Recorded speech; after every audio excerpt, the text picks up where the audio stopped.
Queridos hermanos, hay dos temas que aparecen en las lecturas de este domingo. Ya estamos en el tercer domingo de Cuaresma. Vamos hacia la mitad de nuestro recorrido y los temas que nos propone nuestra Madre la Iglesia son oportunos para darle el sentido a este hermoso tiempo litúrgico. Los dos temas a los que me refiero son el desierto y la conversión. El desierto conecta con la Cuaresma de varias maneras, empezando por el nombre.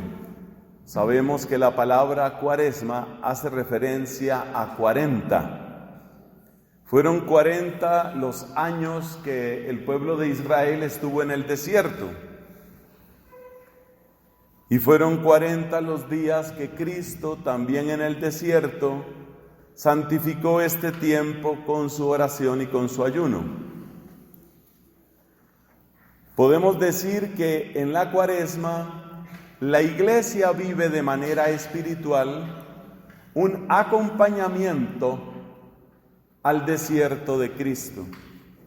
En Cuaresma la Iglesia se va con Cristo al desierto. Y por eso esa palabra significa mucho. Esa palabra aparece en la primera lectura, que fue del Éxodo, y en la segunda lectura, que fue de la primera carta de San Pablo a los Corintios. En la primera lectura, el desierto trae una sorpresa hermosa para Moisés. En la segunda lectura, en cambio, que también habla del desierto, el desierto aparece como lugar de rebeldía. Así que la palabra desierto nos va a enseñar cosas en este domingo. Mientras tanto, en el Evangelio aparece otra palabra. Esa otra palabra es la conversión. Aunque el texto no es muy extenso, ese texto nos enseña dos cosas importantes sobre la conversión. Esas dos cosas son la urgencia y la confianza. De modo que vamos a aprender sobre el desierto y vamos a aprender sobre la conversión. Cuando hablamos del desierto, pensamos en un lugar inhóspito, seguramente reseco. La palabra desierto tiene su origen en el verbo deserire, que significa abandonar. La tierra desierta es la tierra abandonada. ¿Y cuándo se abandona una tierra? Lo saben muy bien ustedes, queridos amigos, que están tan cerca de las realidades de la agricultura, el cultivo y el ganado. La única razón para abandonar una tierra es porque no sirve para nada. La tierra que es completamente inútil, la tierra que es muerta y da muerte, esa es la tierra que se abandona. Eso es lo que significa la palabra desierto. El desierto existe en lugares geográficos, pero el desierto también existe en nuestra vida. Por ejemplo, a veces experimentamos un desierto espiritual. Cuando sentimos una especie de sequedad espiritual, no tenemos ganas de oración, no tenemos ganas de templo o de iglesia. Nuestra fe parece que se debilita hasta el punto de la agonía. Eso se llama un desierto. También podemos hablar de personas que están atravesando un desierto cuando en algunas circunstancias las dificultades se multiplican y los consuelos escasean. Hay, por ejemplo, personas que pueden estar en una situación económica, laboral, afectiva, familiar, política, que es agobiante y que parece que no se va a terminar nunca. Ese es como un desierto. En ese recorrido, en ese camino, la persona experimenta dificultad, experimenta seguramente tentación, como le sucedió a nuestro Señor Jesucristo, según vimos al comienzo de la Cuaresma. El primer domingo de Cuaresma siempre habla de las tentaciones. Así que el desierto no solo es un lugar geográfico, sino que el desierto es algo que llega a nuestras vidas. Normalmente no es algo que uno busca, es algo que le llega. Pensemos en el caso de la persona que se queda sola por una viudez o por una separación. Pensemos en la persona que está pasando por una prolongada enfermedad. O pensemos en el caso de la persona que tiene muchas y difíciles tentaciones en su fe. No es algo que uno salió a buscar, es algo que le llegó a uno. Sin embargo, aunque el desierto uno no lo busca, y en ese sentido uno no es dueño del desierto, uno sí es dueño de lo que uno haga cuando llega al desierto. Porque el desierto puede traer sorpresas maravillosas, como le pasó a Moisés, o el desierto puede ser ocasión de rebeldía. Y en buena parte depende de nosotros si el desierto va a ser un lugar de salvación o va a ser un lugar de desastre. Y ese es el punto en el que quiero detenerme. El desierto se vuelve un lugar de desastre cuando uno se dedica simplemente a lamentarse, cuando uno se llena de amargura y cuando uno entra en rebeldía y en incredulidad. Lamentablemente es lo que les sucede a algunas personas. Llegan a una enfermedad difícil, tal vez terminal, tal vez incurable. Y entonces se preguntan con terrible amargura, ¿por qué me pasa esto a mí? Se sienten muy jóvenes para morir, sienten que la vida es injusta, la persona entra en amargura, la persona entra en rebeldía. Nos dice el apóstol San Pablo en la segunda lectura de hoy: ustedes no protesten como protestaron algunos de los israelitas y perecieron a manos del exterminador. La exhortación del apóstol es a que en medio de las dificultades no nos dejemos resbalar por el abismo de la amargura. A pesar de que las situaciones sean difíciles, nuestra rebeldía no va a mejorar nada, simplemente va a empeorar todo. Hay un poeta bastante citado, de gran inspiración, Rabindranath Tagore, que tiene una frase muy bonita y viene aquí al caso. Si lloras demasiado porque se fue el sol, no vas a poder ver las estrellas. Si nosotros entramos en rebeldía y en amargura, ¿y por qué me pasa esto? Y a mí no me debería suceder, ¿y dónde está Dios? Esa actitud desafiante, esa actitud arrogante, esa actitud amarga no te sirve de nada. Simplemente oscurece más y más tus ojos, de manera que ya no ves las sorpresas que Dios pueda tener para ti. Porque en medio del desierto hay zarzas que arden con la luz de Dios. Y si uno se dedica a quejarse por su mala suerte, a quejarse por su mala salud, a quejarse por su mala experiencia en el amor o en la familia, si uno se limita a quejarse, los ojos lo único que hacen es oscurecerse. Además, es muy peligroso entrar en rebeldía porque el patrono de todas las rebeldías es Satanás. De manera que aunque tú no firmes tu carta de pertenencia, si entras en el camino de la rebeldía, estás firmando tu discipulado con el diablo. Es muy peligroso entrar en el camino de la rebeldía. Eso te hace discípulo del diablo y el diablo sabe para dónde quiere conducirte. Así que ese camino no es, y por eso el apóstol San Pablo nos dice: estas cosas sucedieron en figura para nosotros, para que no codiciemos el mal como lo hicieron ellos. Así que hay que evitar la tentación de la amargura, de la rebeldía en el desierto. Por supuesto, resistir no es fácil, pero hay otra frase de San Pablo que viene en nuestro auxilio. Dijo este apóstol: Dios no permitirá que seamos tentados por encima de nuestras fuerzas, sino que Él junto con la tentación nos dará la fuerza de resistir. ¿Y qué pasa cuando uno no se deja llevar por esa tentación de amargura y de rebeldía? Sucede en nosotros lo que le sucedió a Moisés.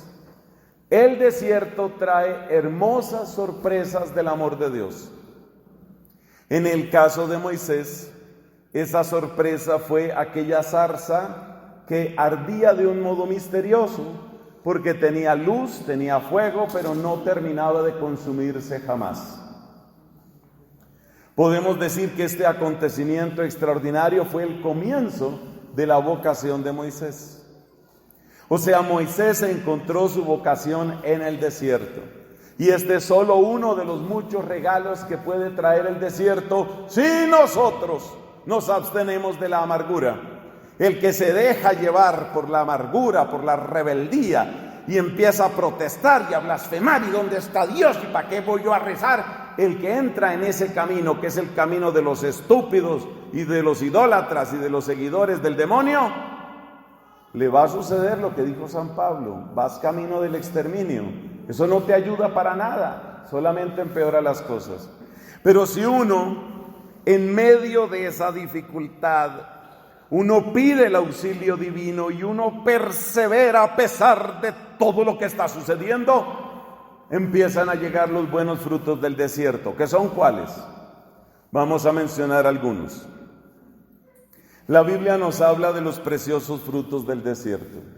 Por ejemplo, el profeta Oseas nos dice que Dios va a llevar a su pueblo al desierto.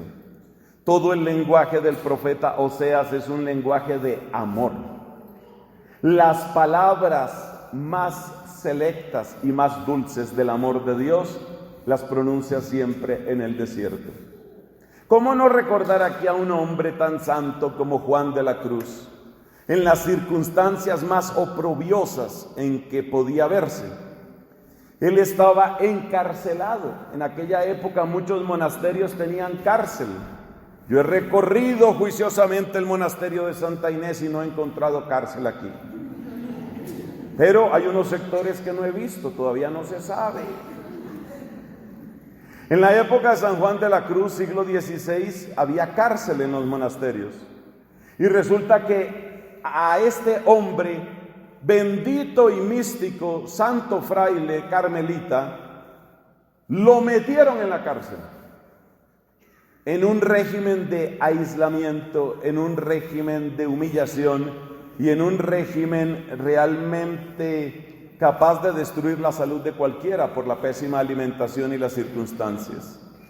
Y sabe usted, en ese rincón oscuro de su cárcel, Juan de la Cruz escribió muchas de las más bellas composiciones místicas que se han pronunciado sobre esta tierra. En medio de eso que podemos llamar el desierto de Juan de la Cruz, salieron esas luces tan preciosas. O sea, que hay fruto en el desierto, porque muchas veces en el desierto es donde se oyen las palabras de amor, según lo que Dios le dijo al profeta Oseas. Es decir, lo que a través del profeta Oseas le dijo al pueblo, comparando al pueblo con una doncella, dijo: yo la llevaré al desierto y le hablaré al corazón. En cambio, la persona que está en lo contrario del desierto, ¿qué es lo contrario del desierto? El paraíso. La persona que está en el paraíso de la prosperidad, todo me sale bien, yo todo lo disfruto. Esa persona sacia sus oídos con los cantos de esta tierra. Le encantan los bailes y los placeres de este mundo. Tiene muy poco tiempo y tiene cero disposición para oír las palabras de Dios. No le interesan las palabras de Dios. Está demasiado feliz en la rumba. Está demasiado feliz en la parranda. Y la persona que está en la rumba y en la parranda no tiene oídos para la voz de Dios. O sea que aparentemente el parrandero la está pasando bien, pero en realidad se está perdiendo de las palabras del Señor. Otra cosa hermosa que trae el desierto, que es como otra zarza que arde con una luz misteriosa pero muy profunda, es que el desierto nos lleva al conocimiento de la verdad sobre nosotros mismos. Así leemos en el libro del Deuteronomio que Dios dice: te llevé al desierto para que te conocieras. Muchas veces los tiempos de dificultad son los tiempos donde uno adquiere un carácter firme, recio, en donde uno aprende a conocerse, porque el desierto es como un gimnasio. Efectivamente, en medio de los placeres, la rumba guapachosa, es muy difícil entrenar el espíritu. Es muy difícil. En cambio, la persona que ha sufrido tentación, que ha sufrido desprecio, que ha sido excluida por su fe, que ha sido marginada por creer en Cristo, es una persona que ha tenido entrenamiento. Como saben todos los que van a los gimnasios, es necesario luchar contra algo. Nadie va a un gimnasio a decir: vengo a pasarla bueno, por favor, trate de que yo no sude. No, la persona va al gimnasio y le enfrentan dificultades. A ver, levante este peso, ahora tiene que pedalear. Entonces usted empieza a pedalear y el papel del entrenador es hacerle la vida difícil a usted. Más rápido. Y usted le da más rápido, más rápido. Le dije que rápido, ¿no entiende? Entonces fíjese, usted paga para que lo torturen. Más rápido, hágale más rápido. ¿Qué quiere decir eso? Que usted necesita de la dificultad para hacer realmente un progreso. Sin la dificultad usted no progresa. Si usted llega y el entrenador le dice: mire, en realidad usted no necesita esto, siéntese por aquí, le voy a traer una hamburguesa, una Coca-Cola, no se preocupe. Ese entrenador no va a sacar nada bueno de usted. El entrenador necesita ponerlo a usted en dificultad. Cuando usted está en dificultad es cuando usted crece, se forma, se fortalece, se conoce. Todo eso lo da el desierto. Esto quiere decir que debemos bendecir nuestros tiempos de desierto. Eso no nos gusta. La carta a los Hebreos dice una cosa que es muy cierta. Uno experimenta la corrección de Dios como si fuera un castigo. Y uno experimenta el castigo con disgusto. Cuando uno le llegan esos tiempos malos de soledad, de confusión, de contradicción y de todo aquello que hemos predicado en la charla de ayer con los amigos de Familia Espiritual. Cuando uno está en esas cosas, en esos tiempos duros, a uno se le olvida bendecir a Dios. Pero es ahí donde más hay que bendecir al Señor. ¿Y hay personas que hagan eso? Sí, gracias a Dios que sí. Hay gente que en medio de las dificultades es capaz de decir, como dijo el santo Job: Dios me lo dio, Dios me lo quitó, bendito sea el nombre del Señor. Y estas personas, las que tienen esa perseverancia, son los que encuentran las zarzas ardientes. Y estas son las personas que luego pueden decir a la hora de su muerte: qué alegría cuando me dijeron vamos a la casa del Señor. Porque obviamente el que está en la rumba, no sé si les he hablado de la rumba y la pachanga, la persona que está en la rumba y la pachanga obviamente no quiere ir a ninguna casa del Padre, quiere ir a otras casas, que son casas de pecado, que son casas de iniquidad, que son casas de perdición. En cambio, el que está entrenado en el desierto puede repetir con San Ignacio de Antioquía: solo oigo dentro de mí la voz del Padre que me dice: ven. ¡Qué hermosura! El que ha pasado por el desierto, ese escucha la voz del Padre, sabe que su verdadero lugar está en la gloria celestial.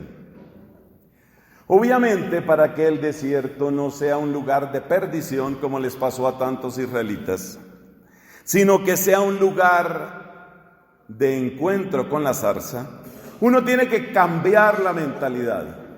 Mentalidad, cambiar. Hay que cambiar el chip. Uno tiene una idea de que uno se queja de todo, y hoy nos están diciendo: no se queje tanto. Deje esa amargura, deje de estar protestando, deje de ser protestante. ¿Qué le están diciendo? Le están diciendo a usted que es necesario cambiar el chip. ¿Cómo se llama cambiar el chip? En la Biblia se llama conversión. Y terminamos entonces con la pequeña reflexión sobre la conversión. El texto de hoy de San Lucas nos enseña dos cosas sobre la conversión, que la conversión es urgente. Fíjate las palabras de Cristo: les digo que si no se convierten, todos van a perecer de la misma manera. Ese llamado de Cristo es apremiante. Cristo nos invita a que tomemos en serio nuestro proceder en esta vida, como también dice San Pablo en alguna de sus cartas. Y Cristo nos invita a eso que luego Pablo dice con esta otra expresión: trabajen con amor y con temblor por la obra de su salvación. O sea que la conversión es urgente, pero luego también hay otra dimensión de la conversión. La conversión es urgente, pero debe estar marcada por la confianza. Si usted estuvo atento a la lectura del Evangelio, usted se da cuenta que hay algo muy raro, porque por una parte parece que Cristo nos dijera: ¡Quiú!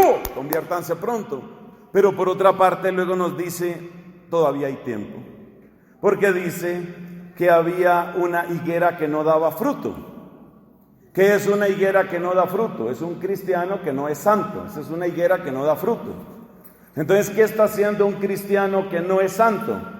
Está consumiendo oxígeno y contribuyendo al calentamiento global. Está acabando con la ropa. Es un acabarropa. Esa es la expresión que utiliza mi papá, esa no es mía. Es un acabarropa. Es un bueno pa' nada. Ese es el cristiano que no da fruto. Cristiano que no es santo se llama un bueno pa' nada, un acabarropa. Y es una persona que está empeorando el planeta con el calentamiento global. Esa es la higuera que no da fruto. Pero ¿qué dice el Evangelio sobre la higuera que no da fruto?